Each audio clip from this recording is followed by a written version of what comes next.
Vracačky a rýchle zákruty v kombinácii s výrazným preťažením robia z tohto okruhu jeden z technicky najnáročnejších v kalendári.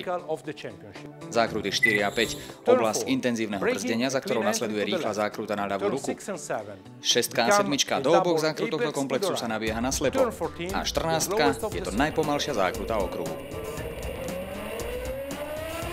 Zákruty 4 a 5. Jazdci naplno využívajú brzdnú zónu, aby získali čo najväčšiu prilnavosť pre svoje predné pneumatiky. To potom zaručuje spoľahlivo rýchle zatočenie a presnosť jazdy v nájazde do zákruty. 6 a 7.